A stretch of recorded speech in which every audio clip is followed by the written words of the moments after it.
बिस्मिल्लाहिर्रहमानिर्रहीम। हमारे पाकिस्तान का जो मंजरनामा है आज का, वो वक्त गुज़रने के साथ साथ गंभीर सूरत हाल इख्तियार करता चला जा रहा है। आपको अंदाज़ा हुआ होगा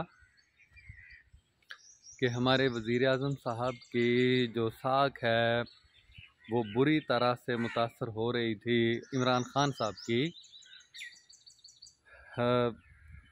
मगर उन्होंने जो नारा लगाया, जो IMF की जो हिदायत थी कि तुम बिजली के निर्ख बढ़ाओ, पेट्रोल के निर्ख बढ़ाओ, उसने कहा नहीं बढ़ाए। तो उनको अंदाज़ा हो गया कि ये शख्स हमारी पॉलिसियों से निकलना चाहता है। तो उन्होंने क्या किया कि वो आपके सामने है कि पूरा नक्शा ही बदल के रख दिया, हुकूमत ही तब्दील कर दी। और जो लोग, और बड़ी अजीब बात है कि मैं तो एक मुअल्लिम हूँ, मैं ज़्यादातर तालीम के हवाले से बात करता हूँ, और यहाँ भी मैं ये कोई हादसा यकदम नहीं हुआ। वो जो एक शेर है कि वक्त करता है परवरिश बरसों, हादसा एकदम नहीं होता, ये एकदम नहीं हुआ।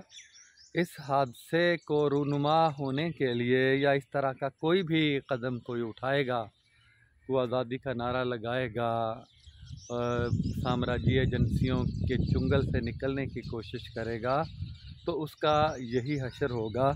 और होता रहा है, और भी दुनिया में बेशुमार वाक़यात ऐसे हुए हैं कि आपको एक दफ़ा फंसाया गया है, ख़ुसूसन 9/11 के बाद।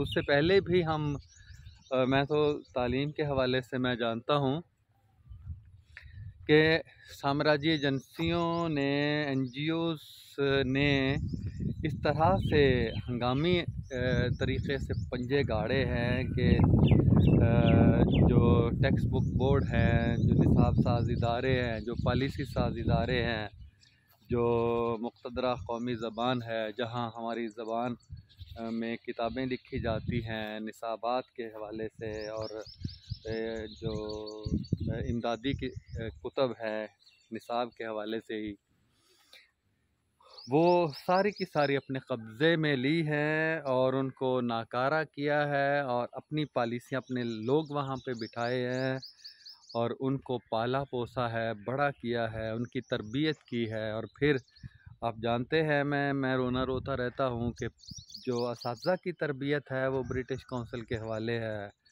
और जो वफाकी वज़ारत तालीम है या सूबाई वज़ारतों में लोग बैठे हैं, जो पॉलिसी साज नशिस्तों पर बैठे हैं, वो सारे के सारे जो है वो ज़र ख़रीद हैं, उनको पाला है। और यहाँ मेरा एक जानने वाला है, वो उसको ब्रिटिश काउंसिल ने अंग्रेज़ी सिखाने की मद में कोई सर्टिफिकेट दिया है, और उसको फिर बरतानिया की सैर भी करवाई है।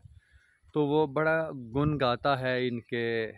तो इस तरह के पता नहीं कितने लोग वो तैयार किए हुए हैं कि कोई इनसे निकलने की कोशिश करेगा तो ये लोग उनके सामने आ जाएंगे और उनकी मुखालफत करेंगे।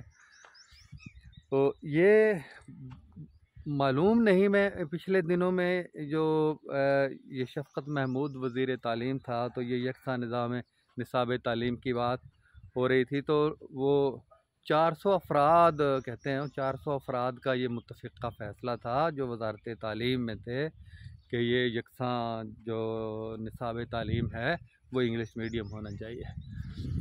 तो अंदाज़ा आप कर लें कि कितने लोग वहाँ पे होंगे। जहाँ जहाँ इमदाद आई है वहाँ वहाँ उनके अपने लोग उन्होंने अपने बिठाए हैं, और पूरा हमारा पाकिस्तान एक जकड़ा हुआ है।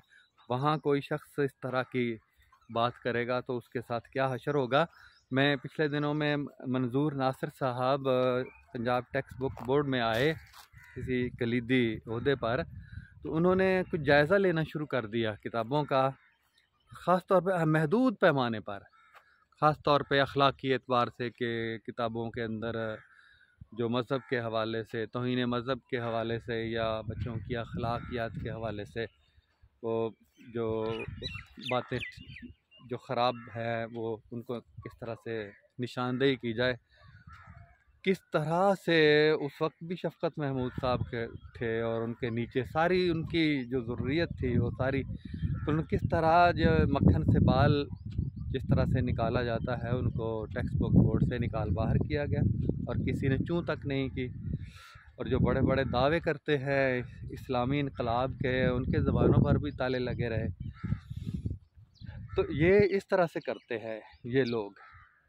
तो यहाँ एक और बात, मुस्बत बात भी है कि अब इमरान खान ने जो आज़ादी का, हकीकी आज़ादी का नारा लगाया है कि उस पे लोग वो ज़ीरो से हीरो बने हैं, यानी गिरती हुई साख उनकी वो यकदम संभली है और लोग जो है वो इस नारे पर दीवाना वार उनकी हिमायत में निकले हैं।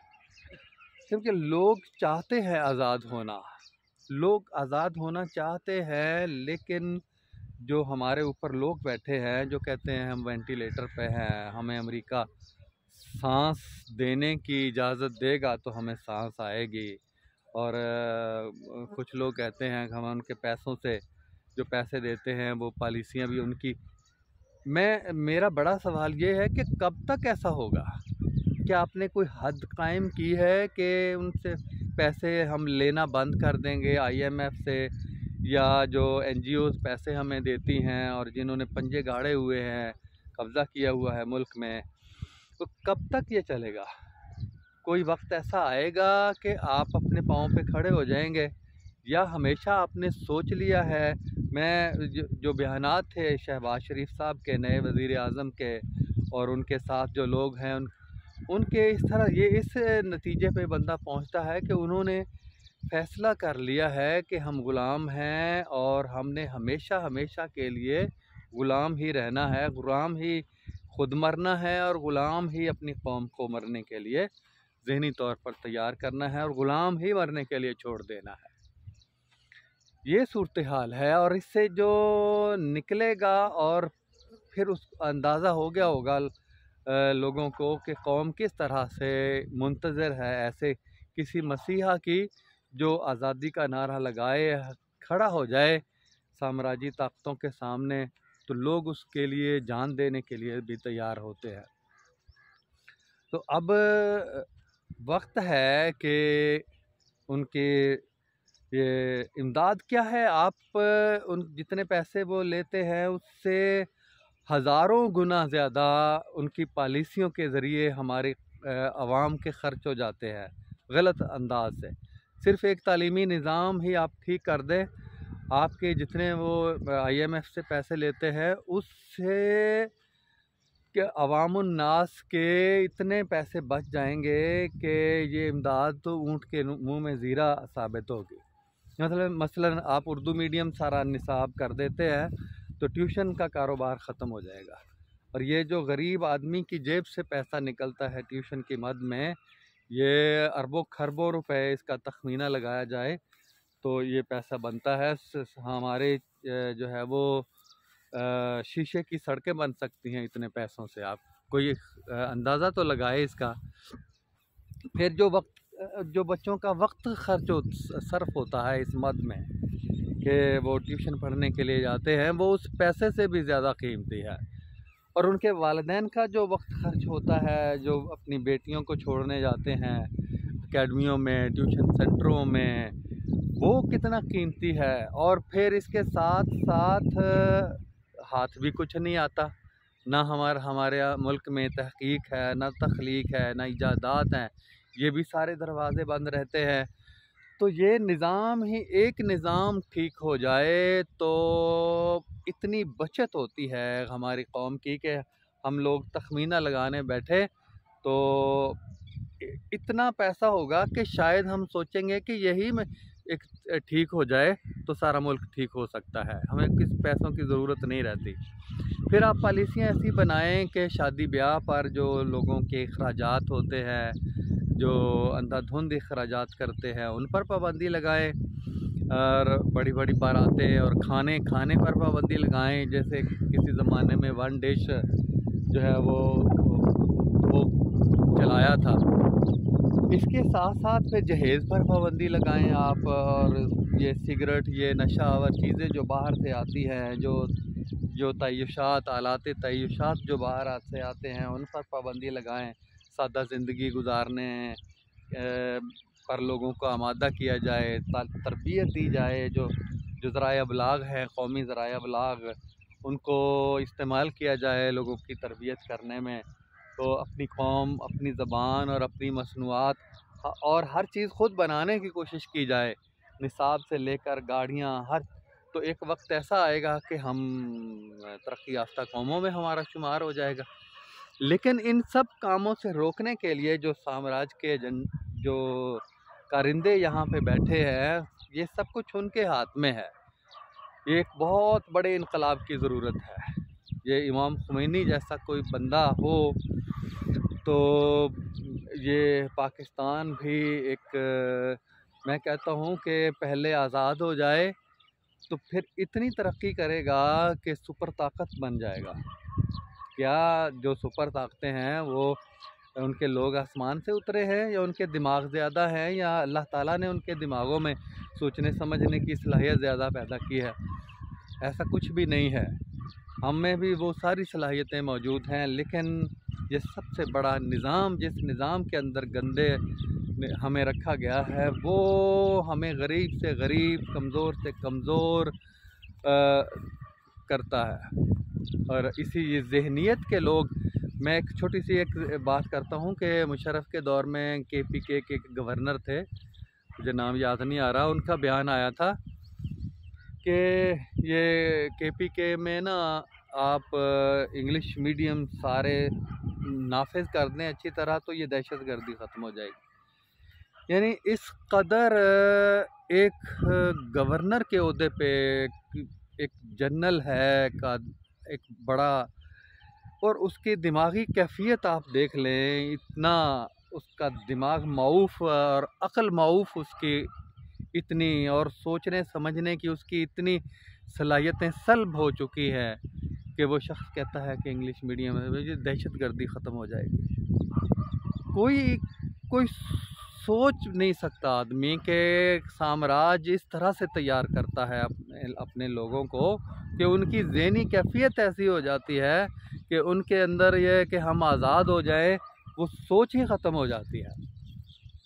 ये इंग्लिश मीडियम में लोग बुनियादी सतह से जो स्कूल छोड़ के भागते हैं, वो कोई दहशतगर्द बनता है, कोई चोर बनता है, कोई डाकू बनता है।